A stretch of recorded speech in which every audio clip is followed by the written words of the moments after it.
No programa de hoje, nós vamos conversar com o jornalista e escritor Carlos Heitor Coni.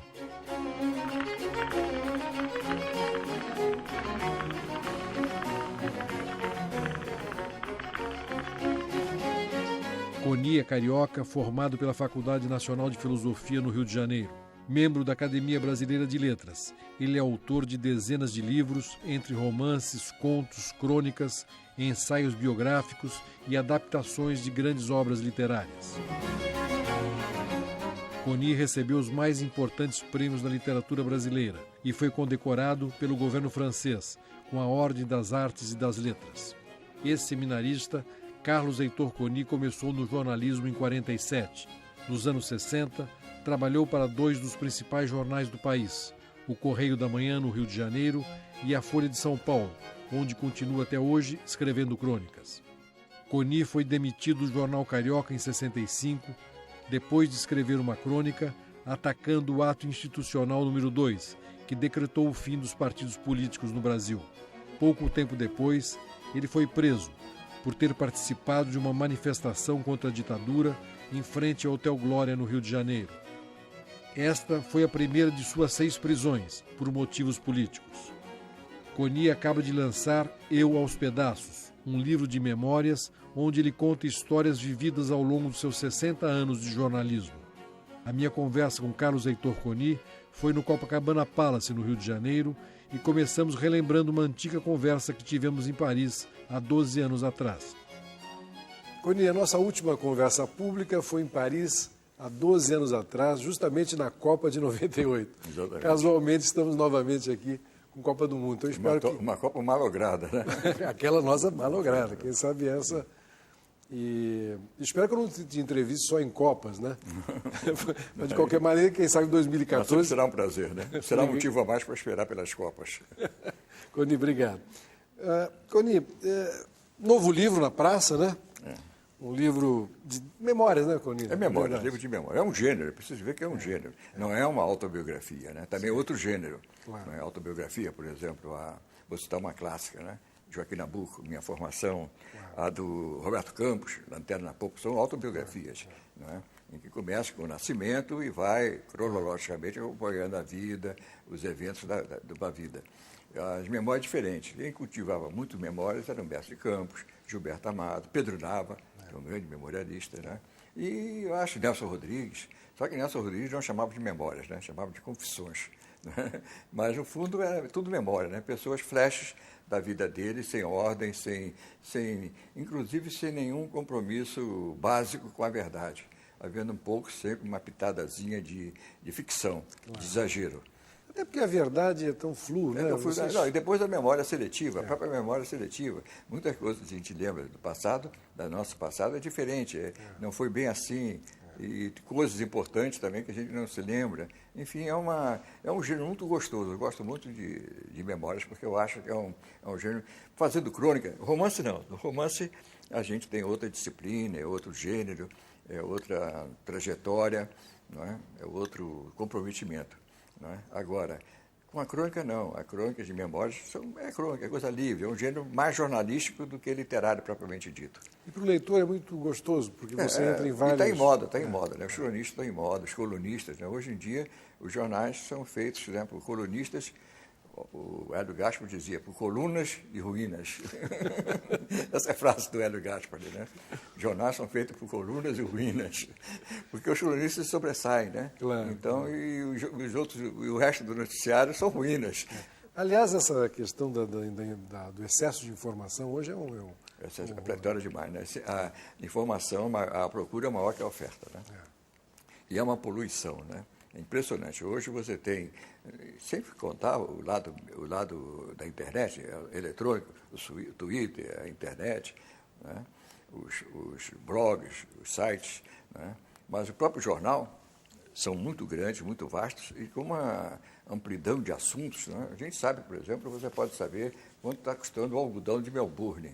Agora, Roberto, eu jamais, na minha vida, me preocupei com o preço do algodão em Melbourne, mas todo dia o jornal me informa, entendeu? Quer dizer, é um excesso uma abundância não é? Uma redundância. Uma brutalidade. Brutalidade. E a gente é obrigado a fazer uma certa seleção.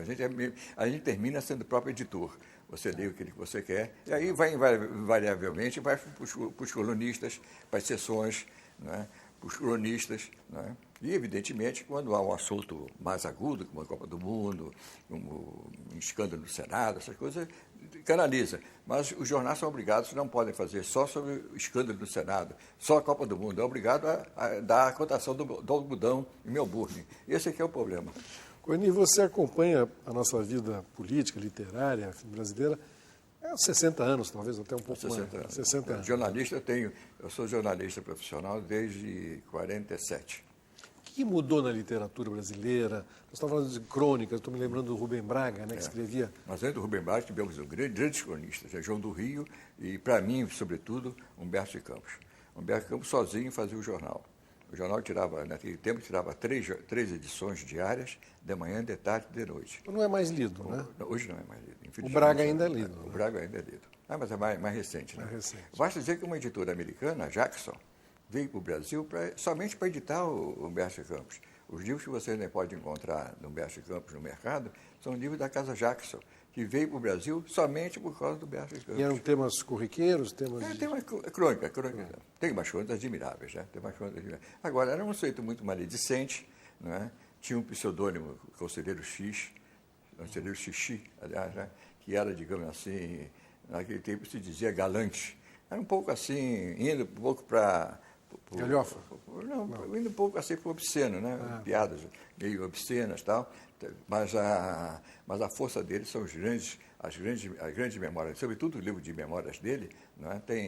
Eu acho que a melhor crônica que eu já li na minha vida é uma de Humberto de Campos, chamado Um Amigo de Infância.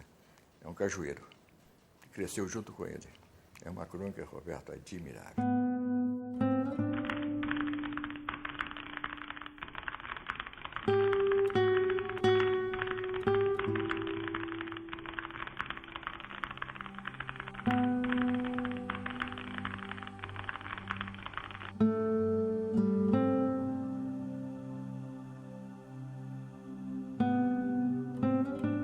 A gente encontra isso na internet? Não, tem. Agora saiu a editora... Teve uma editora que lançou um livro de crônicas escolhidas, né? Um cajueiro. O Pedro Nava também. O Gilberto Amado. O Gilberto Amado fez 5 livros. Ele não fez a autobiografia dele, mas fez 5 livros. O Gilberto Freire também fez, né? Ele fez 5 livros de memórias, né? O Gilberto Amado. Mais sobre política, diplomacia. O Humberto Campos não. O Humberto Campos viveu a vida comum. Ele foi deputado federal pelo Maranhão, mas aí Getúlio fechou o Congresso, ele aí ficou no ostracismo. Porque a crônica, a memória é uma coisa, a crônica é outra, né? A crônica, às vezes, como você falou, um cajueiro pode dar uma grande, né, história. E é difícil, porque é mais curta, né? É difícil fazer. É preciso ter uma... É difícil dizer, porque, afinal, quando eu sou cronista, fica difícil elogiar o gênero, né? Mas é preciso ter uma certa maestria. É preciso ter uma noção de linguagem, entendeu? Uma linguagem não só escorreita, né? Mas também uma linguagem que atrai o leitor. Claro. Né? Agora, o cronista, eu sempre dou essa comparação, né? O cronista é um peixe de aquário. Ele tem que ser bonito, entendeu? Não sou bonito. Mas o peixe de aquário tem que ser bonito, brilhante, fosforescente, fazer estripulia dentro d'água, mas vive dentro de uma redoma, vive dentro de um aquário, do universo fechado, limitado, com água renovada por terceiros, com bomba até para renovar a taxa de oxigênio da água, é alimentado pelo dono, que joga um biscoitinho para ir comer, bota um brinquedo dentro do aquário, bota anãozinho da Branca de Neve, bota um dragão, e o peixinho fica então rebolando, e é bom de ver, é uma coisa decorativa. Isso é o cronista, entendeu? É meio pejorativo, mas é.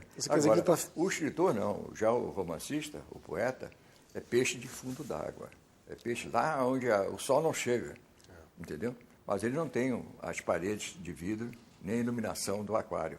Ele mesmo tem que criar sua própria luz, buscar seu próprio alimento. E aí essa é a diferença. O escritor é o peixe, não é, das profundezas, e o cronista é o peixe de aquário.